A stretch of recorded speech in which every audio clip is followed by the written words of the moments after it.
नमस्कार कथाप्रेमीनो, दीपक रेगे कथाकथन चॅनलवर तुम्हा सगळ्यांचं स्वागत. तुम्ही ऐकतोय जयवंत दळवी लिखित कौसल्या ही कादंबरी आणि आज आहे भाग दुसरा. नाहीतरी मीरा घरी नव्हतीच. मनू एकटाच घरी होता. त्यांनी बराच विचार केला. काशीला जाऊन यावं का? उर्मिला भेटली तर काय झालंय ते तरी कळेल. कदाचित तिचं मन वळवता येईल, ती परत येऊ शकेल. तिने मुंडण केलं असेल तर केस वाढतील. काही झालं तरी तिला परत आणायचीच अशा निग्रहानं तो काशीला गेला. जाताना त्याच्या मनात एक विचार होता. लग्नाच्या वेळी उर्मिला इतकी सुंदर दिसत होती की ती त्याला मिळाली असती तरी हवी होती. अजूनही ती चांगली राहिली, सुखात वाढली तर पूर्वीसारखी देखणी दिसू शकेल. मीराच्या बरोबरीनं तीही राहू शकेल का? का नाही राहू शकणार? असाही एक विचार त्याच्या मनात आला होता. तो विचार फारसा टिकला नव्हता, पण येऊन गेला होता हेही खरं. काशीला 8 दिवस तो सर्व मठातून फिरला. सर्वत्र दयनीय अवस्था होती. कोण कुठून आली होती याचा पत्ता नव्हता. सगळ्याच विधवा होत्या की त्यातल्या काही विधवांना सवलती आहेत म्हणून विधवा होऊन आल्या होत्या ते कळत नव्हतं. माथ्यावर पांढरा शुभ्र पदर घेतला असला तरी काही जणींचे 8-8 दिवसाचे केस वाढलेले होते. काही जणी एकमेकींवर खेकसत होत्या, भांडत होत्या. अन्नासाठी तर अक्षरशः मारामाऱ्या होत होत्या. भूक आणि हावरटपणा यांनी कहर मांडला होता. त्यातल्या काही तरुण होत्या, पण त्या तरुण दिसत नव्हत्या. सर्वांवर म्हातारपणाचे शिक्के बसले होते. काही जणी सुख शांतीसाठी आल्या असतील, पण कुणीही सुखी नव्हत्या आणि शांतही नव्हत्या. कोणीतरी एखादी कोपऱ्यात बसून रडताना दिसे. कुठेतरी एका घोळक्यात काही जणी एकमेकींच्या वाढलेल्या झेंज्या खेचत होत्या. एक जण पाठमोरी दिसली. 7-8 मांजरांना मांडीवर घेऊन ती लाडीवाळपणे दूध घालत होती. त्याच एका कृत्यात ती तल्लीन झाली होती. ती उर्मिला असेल का? तिने पदर तोंडावर खाली ओढला होता आणि मान खाली घातली होती. ती डोकं वर करेपर्यंत मनू तिच्याकडे बघत राहिला.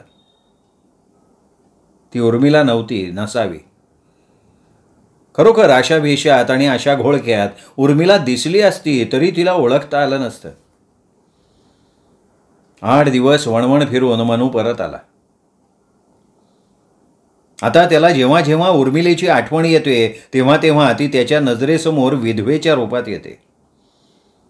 बंगाली पद्धतीचं नेसण, पांढरी शुभ्र साडी नेसून नेसून मळकट झालेली, अंगात चोळी नाही, डोक्यावरनं पदर, माथ्यावर बोटबोटभर केस वाढलेले, त्यातलेच काही तुरळक तुरळक त्रासानं पिकलेले.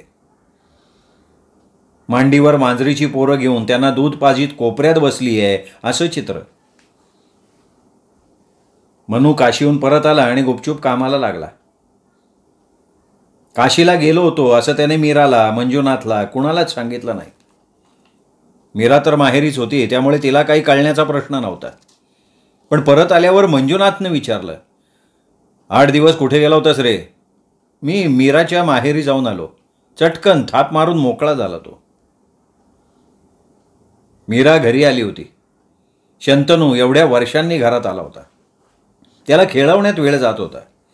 त्यामुळे मनूला बाहेर पडायला फारसा अवसर मिळाला नाही. पण मंजुनाथचे 2-3 वेळा फोन आले, येऊन जा असा आग्रहही त्याने केला. म्हणून तो एकदा मीराला घेऊन गेला.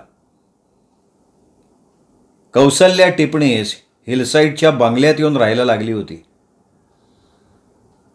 कौसल्याला म्हणून मीरानं भेटावं असं मंजुनाथला वाटत होतं. रमाबाईला आणि रेखाला भेटायला तो कौसल्याला घेऊन गेला होता किंवा ती मंडळी यांना भेटली का नाही काही कळलं नव्हतं. पण मनूला त्याचं कुतूहल होतं. गेले काही महिने फिल्म मॅगझिनमध्ये या लग्नाच्या बातम्या येत होत्या. कौसल्या रूपवान नर्स आहे. मंजुनाथच्या मानानं वयानं लहान आहे. मंजुनाथची पहिली बायको मिस्टिरियस सर्कमस्टन्सेसमध्ये नाहीशी झाली वगैरे वगैरे बातम्या. बातम्यांबरोबर कौसल्याचे रंगीत फोटोसुद्धा येत होते. काही अंतस्थ बातम्यांमध्ये या लग्नाला कौसल्याच्या घरून कडवा विरोध आहे.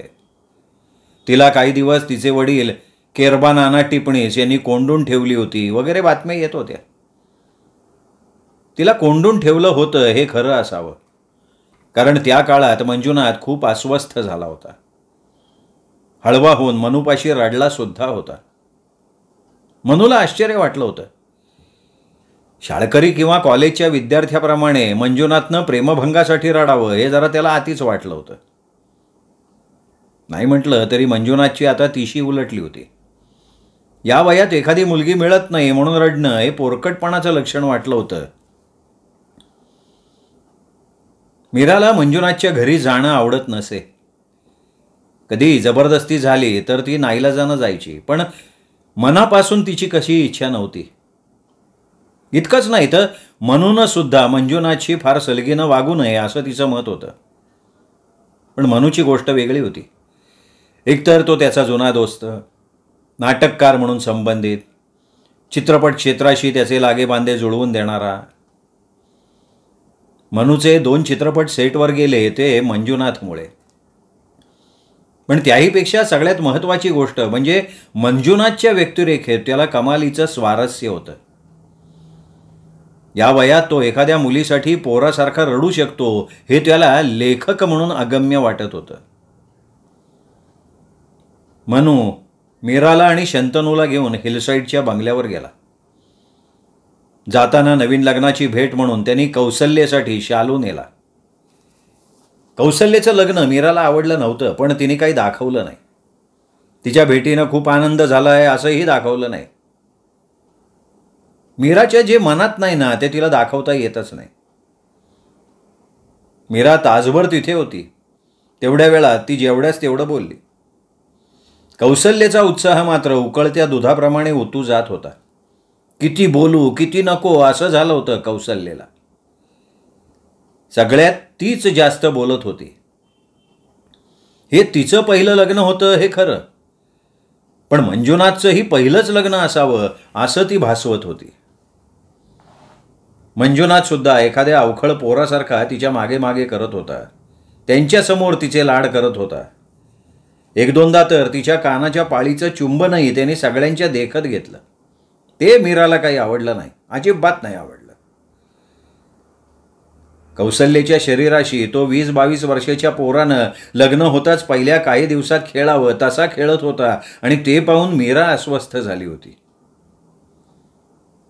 मीरा कौसल्याशी फारशी बोलू शकली नाही, पण कौसल्या मात्र आगळपगळ हसत होती, बोलत होती. मनू तिच्याकडे स्थिर नजरेनं बघत होता. फारसं काही न बोलता तो तिचा अंदाज घेत होता. हिचा स्वभावच असा आगळपगळ हसण्या बोलण्याचा आहे का ती काही लपवतीये का मुळात काही नाही हे दाखवण्याचा प्रयत्न करतीये. मनूला असे खूप प्रश्न पडले होते. नुसत्या हसण्या बोलण्यापेक्षा काहीतरी वेगळा विषय निघावा म्हणून मनूने विचारलं, तुमच्या घरून लग्नाला विरोध होता का? हो तर खूपच, कौसल्या म्हणाली. का? हा प्रश्न कौसल्याला अपेक्षित नव्हता. प्रश्न अपेक्षित नव्हता का खरं मनातलं उत्तर द्यायचं नव्हतं कोण जाणे, पण का हा प्रश्न विचारताच ती थोडी अडखळली आणि अधिक विचार करून म्हणाली, सिनेमातला नट नको. पण का? नट अस्थिर असतात, थिल्लर. ती एकदम हसली आणि तिने काहीशा अर्थपूर्ण नजरेनं मंजुनाथकडे पाहिलं. मंजुनाथ नुसता हसला आणि त्याने तिला कुशीत घेऊन आवळली. तुम्ही सिनेमात काम करणार का? मनूनं विचारलं, कारण तिचं रूप आणि तिची शरीरयष्टी नायिकेच्या कामाला अगदी अनुरूप अशी होती. बघूयात यांचा काय विचार आहे तो. एवढं बोलून ती स्वतःशी हसली. नाही, मंजुनाथाचा विरोध असायचं काही कारण नाही.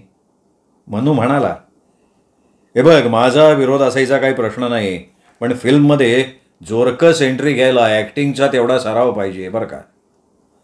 मंजुनाथ म्हणाला, मी पूर्वी नाटकात कामं केली आहेत. लग्नाच्या बेडीतलं माझं काम फार गाजलं होतं. कौसल्या म्हणाली. हे बघ, एखाद्या हौशी नाटकातलं काम गाजणं वेगळं आणि फिल्ममधलं काम गाजणं वेगळं. असं म्हणून मंजुनाथ थांबला आणि विचारपूर्वक आश्वासन दिल्यासारखा म्हणाला, माझी नाटक कंपनी पुन्हा रिवाईव्ह करतोय मी, कौसल्या थिएटर्स या नावानं. आणि काही नाटकं आधी प्रोड्यूस करतो मी. तू काम करणार मंजुनाथ? अर्थात. तेवढ्यावर कौशल्या खूप संतुष्ट झालेली दिसली. दोन्ही गुडघ्यांभोवती दोन्ही हात टाकून ती जागच्या जागी झोके घेतल्यासारखी डुलायला लागली, आनंदात डुंबल्यासारखी. म्हणून क्षणभर आठवून पाहिलं. मंजुनाथची पूर्वी ही नाटक कंपनी होती हे खरं, पण त्या कंपनीचं नाव उर्मिला थिएटर्स होतं. ते आता बदलण्याचं कारण काय? हा अप्रामाणिकपणा नाहीये का? उर्मिलेचा अनादर नाहीये का? पण मनू काही बोलला नाही. शंतनूनं कपडे ओले केले होते आणि भोकाड पसरून तो रडायला लागला होता. मीरानं ते निमित्त केलं आणि ती जायला उठली. मुळातच ती अवघडली होती, तिला इथे यायचंच नव्हतं. पण मंजुनाथनं थोडा वेळ थांबण्याचा खूप आग्रह केला. मंजुनाथचं आणि कौसल्याचं काम झालं होतं. त्यांना जवळचे आप्त नातेवाईक कुणी राहिले नव्हते, कुणीही त्यांच्याकडे येत नसे. जमा व्हायचे ते स्तुतीपाठक, काहीतरी साधण्यासाठी आलेले. त्यामुळे म्हणून मीरानं वारंवार आपल्याकडे यावं असं त्यांना वाटे. पण मीरा काहीतरी कारण सांगून टाळाटाळ करे. आता तिने शंतनू रडणार, त्याची झोपायची वेळ झाली आहे असं सांगून जायची तयारी केली. शेवटी ड्रायव्हरला सांगून तिला मोटारीनं पोहोचवण्याची व्यवस्था केली आणि मनू मागे राहिला.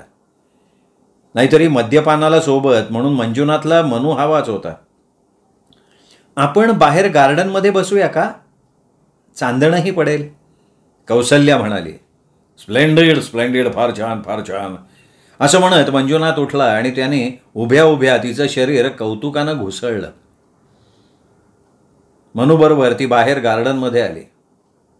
गार्डनचा एक कोपरा रातराणीच्या फुलांनी नुसता डवरला होता आणि तिथेच एक सुरेख डौलदार झोपाळा होता. चकचकीत पितळेच्या साखळ्या, फक्त दोघांना ऐसपैस बसता येईल असा रंगीत झोपाळा. समोर 2 सन चेअर्स. बाग तशी छोटीशीच होती पण रमणीय होती. त्या झोपाळ्याकडे बघता बघता मनूला मोठं नवल वाटलं.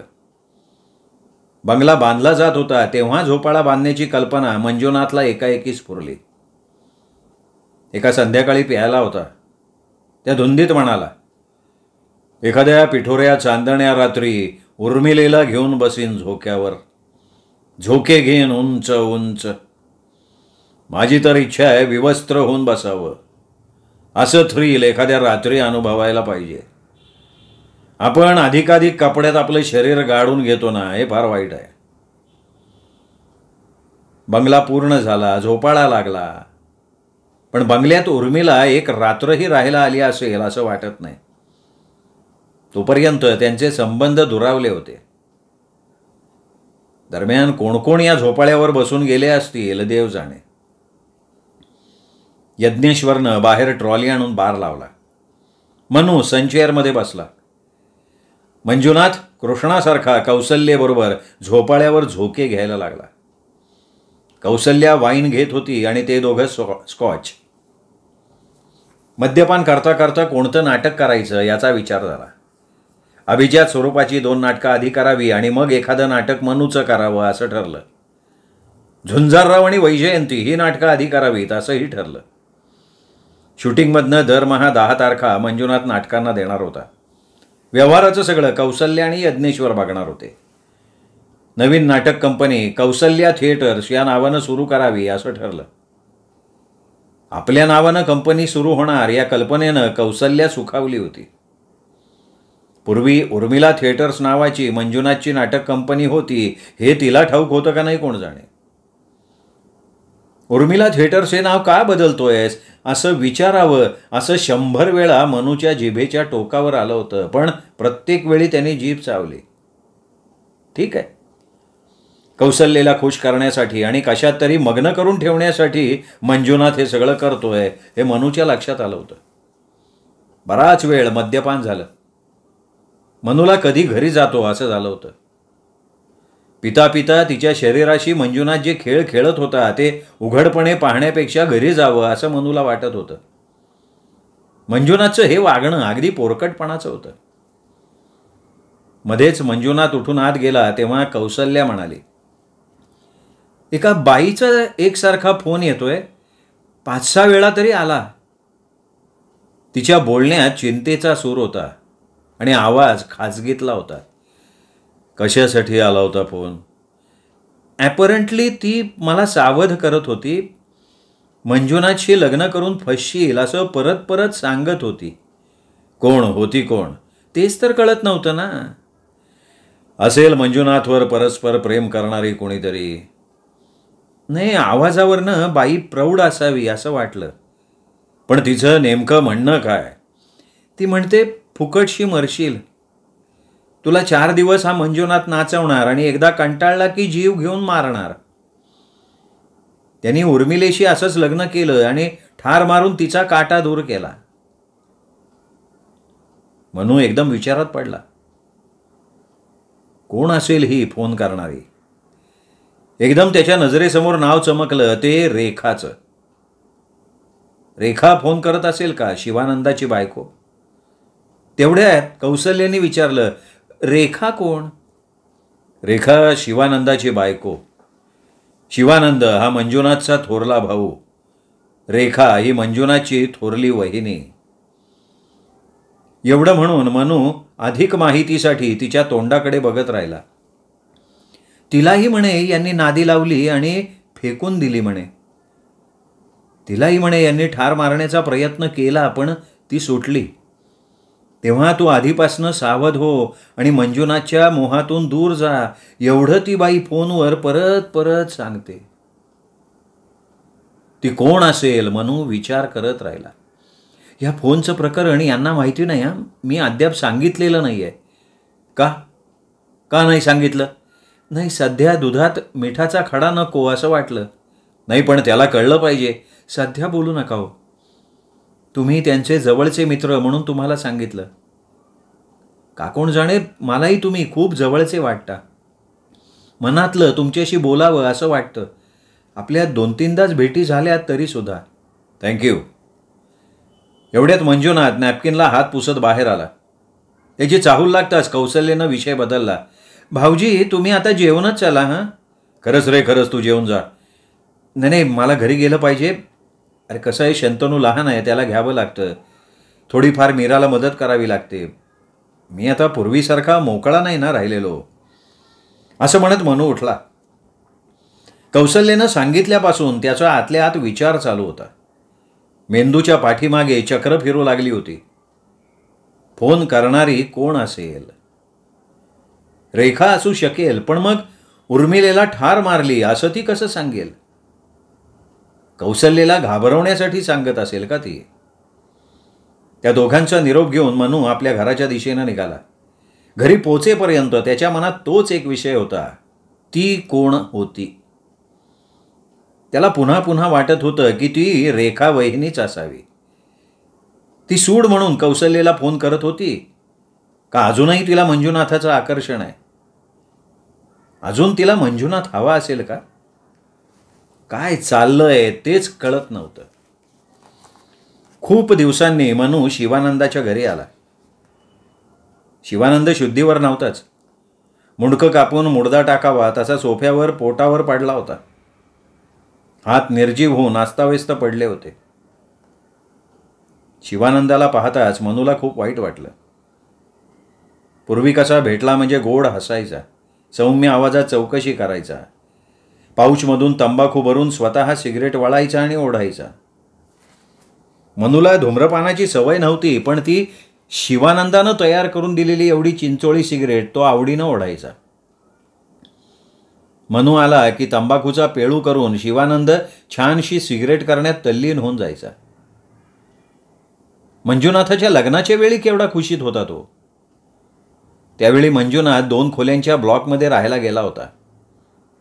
त्यानं त्याच्याकडेच राहावं अशी त्याची इच्छा होती, पण मंजुनाथ आणि उर्मिला दोघांचाही स्वतंत्र राहण्याचा विचार होता. त्यांच्या स्वतंत्र राहण्याला त्याने विरोध नाही केला. उलट मंजुनाथाच्या 2 खोल्या शिवानंदानं सजवून दिल्या. फ्रीज, गॅस सगळ्या सोयी त्यांनी आपल्या खर्चानं करून दिल्या. बापूराव परांगंदा असल्यामुळे धाकट्या भावाची जबाबदारी आपल्यावर आहे असं त्यांनी मानलं होतं. आणि तोच शिवानंद आता एका कोचावर मुडदा टाकल्यासारखा पडला होता. कसं काय रेखाबाईंनी म्हणून नमस्कार करत विचारलं. रेखा तोंड पसरून हसली. नुकतीच ती आपल्या केबिनच्या बाहेर आली होती. घरातल्या घरात तिने खोलीची केबिन करून घेतली होती. मुळातच त्यांचं घर तळमजल्यावर होतं, त्यामुळे शिवानंद तिथूनच धंदा करायचा. पण शिवानंद बघत होता तेव्हा केबिन नव्हती. रेखानं केबिन करून सगळा ऑफिसचा थाट केला होता. वेळी अवेळी शिवानंद पिऊन पडलेला असतो म्हणून तिने बंद केबिन करून घेतलेली असावी. बसा ना बसा, खूप दिवसांनी आलात. रेखा म्हणाली. ती बरीच नटली होती. ओठ रंगवले होते, तोंडावर माफक मेकअप होता. मनूला हे चित्र जरा नवीन वाटलं. वेगवेगळ्या कंपन्यांमध्ये जाऊन कॉन्ट्रॅक्ट्स मिळवावी लागतात, त्यासाठी हे सगळं करावं लागत असेल. अनुभवाने एक एक कळत जातं. बसा हं, आई आहेत, मी जरा बाहेर जाऊन येते असं म्हणून ती गडबडीनं बाहेर गेली. मनू आतल्या खोलीत आला. रमाबाई पुतळ्यासारखी त्या एकाच जागी बसलेली होती. डोळे मिटून जपमाळेचे मणी ओढत होती. मनूच्या पावलांचा आवाज होताच तिने डोळे उघडले. कोण रे मनू? हो. कधी आलायस? हा काय आत्ताच येतोय. बैस रे बैस. समोर छोटंसं स्टूल होतं, त्या स्टूलवर मनू बसला. शिवानंद भेटला? हो, झोपलाय बाहेर. काही ताळतंत्रच राहिलेला नाही रे. काय दशा करून घेतली आहे पाहिलेच ना. हो ना, त्याच्या पिण्याला काही मर्यादाच राहिलेली नाही. कशी राहणार रे? तो आपला सर्वनाश करून घ्यायलाच निघाला आहे. दुर्दैव आहे खरंच. सोन्यासारखा पोर रे माझा. आयुष्यात कधी त्यांनी दारूला स्पर्श नाही केला आणि बघता बघता तो कुठल्या वाटेनं गेला बघ. त्याला कारण तो हो. कोण हो? तुझा मित्र. जवळजवळ प्रत्येक भेटीत रमाबाई हे पुराण ऐकवायचीच. तिने आवाज एकदम कोणाला ऐकू जाणार नाही इतका खाजगी केला आणि विचारलं, रेखा आहे बाहेर? हो, भेटली पण कुठेतरी बाहेर गेली आहे. कशाला रे तिने तरी त्याच्या नादाला लागायचं? मी त्याच वेळी सांगितलं होतं, त्याच बापसाचा हा पोर आहे. त्याचं घाणेरडं रक्त याच्या शरीरात आहे, शिरांमधनं पसरलंय. खेळवणार आणि फेकून देणार. याच्या बापसानं थेर कमी नाही केले. हल्ली असतात कुठं ते? मासणात. कुठंतरी शिंगणापूरच्या वृद्धाश्रमात असतात असं मंजुनाथ म्हणाला होता. हाकललं तिथनं, हाकललं. त्या वृद्धाश्रमातल्या एका म्हातारीला यांनी धरली. बाई म्हटली की यांना धीर धरवत नाही. बाप काय आणि पोर काय. त्यांचं वय काय असेल आत्ता? कोणाचं रे? बापूरावांचं. आले असतील की 70कडं. न यायला काय झालंय? प्रकृती धडधाकट. कधी काही होत नाही हीच तक्रार. कधी सर्दी नाही तर कधी खोकला नाही. दिवसभर कसल्या तरी जडीबुट्टीच्या गोळ्या चघळत बसायचं. का कोण जाणे, पण बापूरावांची भेट व्हावी असं मनूला प्रकर्षानं वाटलं. मंजुनाथच्या लग्नाच्या वेळी पाहिलं होतं तेवढंच, पण त्यावेळी त्यांच्याशी फारसं बोलणं झालं नव्हतं. झाली त्याला 7-8 वर्ष. आता त्यांचा चेहरासुद्धा त्याच्या लक्षात नव्हता. अरे मनू, त्या कौशल्यानं लग्न केलंय का तशीच राहतीये? रमाबाईनं एकदम वेगळाच विषय काढला. मनूलाही तोच विषय हवा होता. काय फरक पडतोय? असं कसं? लग्न म्हणजे उर्मिलेशी लग्न केलं नव्हतं? काय झालं? तेही खरंच आहे म्हणा. रमाबाईंचं तोंड उघडं पडलं. ती विचारात बुडून गेली. आपलंही लग्नच झालं होतं हे तिच्या लक्षात आलं. अवघी 19 वर्षांची आहे म्हणे ती कौशल्या. काहीतरी नवीनच गोष्ट सांगितल्यासारखी रमाबाई म्हणाली. आणि हा घोडा 30च्या पुढं गेलाय. मनू फक्त हसला आणि गप्प राहिला. तू गेला होतास? कुठे? लग्नाला रे. नाही, त्यांनी लग्नाला कुणालाच बोलवलं नव्हतं. तुलाही बोलवलं नाही? तिला खूप आश्चर्य वाटलं. मनूनं फक्त मान हलवली. मग त्याने लग्नच केलेलं नसणार, अशीच राहत असतील. तिला कोणीतरी जागी करायला नको का रे? कुणाला? कौसल्याला. आई ती 19 वर्षांची आहे. पाचगणीच्या हॉस्पिटलमध्ये नर्स होती. तिला काय जागी करणार? वयावरून जाऊ नको रे. रेखा केवढी होती, शेवटी फसलीच का नाही? पण आपण तरी काय करणार? तू गेला होतास तेव्हा काही म्हणाली काय? तिने उत्तर नाही दिलं, गप्प राहिली. थोडा वेळ कोणीच काही बोललं नाही. तेव्हा मनू म्हणाला, कुणीतरी बाई फोन करते म्हणाली. अरे मीच केला होता 2-3 वेळा. ही रेखा बाहेर गेली आहे असं बघून फोन करावा लागतो, कुणाला कळता नाही ना. तिला कौशल्येला कुतूहल आहे ना फोन कोणाचा. माझं नाव सांगावंसं वाटतं रे, पण त्याला कळलं तर इथं तणतणायला येणार. कुणाला हव्यात कटकटी? आपण राहतोय दुसऱ्याच्या आधारानं, त्यांना आपल्यापासून कशाला त्रास? आई तुम्ही फोनवर तिला उर्मिलेला ठार मारून टाकली असं सांगितलं? हो सांगितलं. पण उर्मिलेला ठार मारली? हो हो. अहो कशावरनं? खात्री आहे रे माझी. अरे त्या बापसाचा हा पोर. बापसानं नाही वाटेतले काटे काढले. सीताबाई कशी गेली? कोण सीताबाई? कोण? माझ्या पाठीवर आणली होती, घालवून द्यायला लागले. सीताबाई काही जाईना, मग उचलली टाकली विहिरीत आणि सांगितलं पाय निसटून पडली म्हणून. मनू विचार करत राहिला. त्याच्या डोक्यात चित्रपटाचं कथानकच घोळायला लागलं. मग रमाबाई म्हणाली, यांच्यापाशी दयामाया काही नाही हो. ह्या एका बाबतीत पुढच्याला ठेच लागली तरी मागची काही शहाणी होत नाही.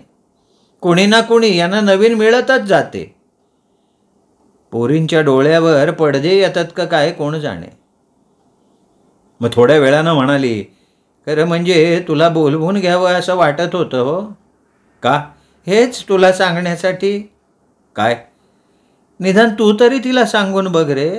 अजून वेळ गेलेली नाही म्हणावं. अजूनही त्याच्यापासनं दूर हो. भिरकावून दे म्हणून सांग त्याला. रूपाची पैशाची मिजास उतरव त्याची. एवढं देखणं रूप त्याला कसं आलं परमेश्वर जाणे. शिवानोकर शारदेला केजीमधनं घेऊन आला आणि त्यानं मनूला चहा करून दिला. शारदा डुलत डुलत पुढे आली. लाजली नाही. जुनी ओळख असल्यासारखी ती मनूच्या अंगाला चिकटली. तिने चांगलं बाळसं धरलं होतं. आता किती वर्षांची झाली ही?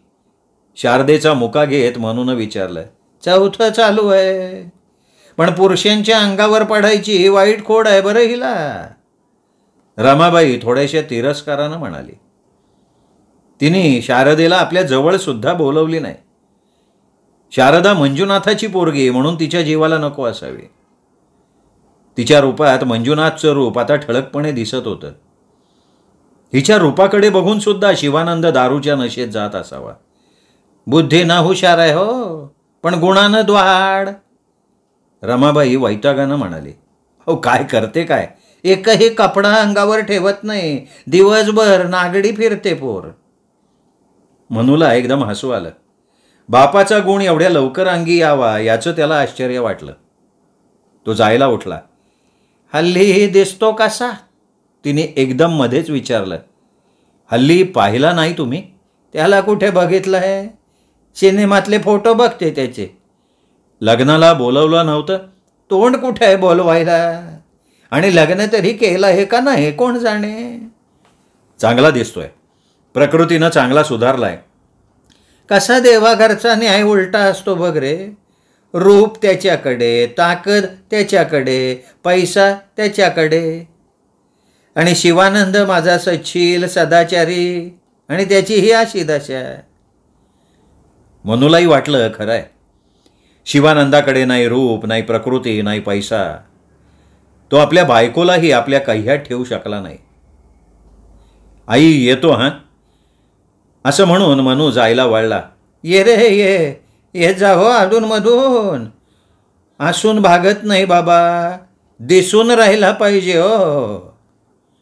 मग मध्येच आठवल्यासारखं करत म्हणाली, आणि तिला सांगून बघ, तिला कौशल्यला रे, आली जाग कौशल्यला तर आली बिचारीला जाग, सांग हो कौशल्यला.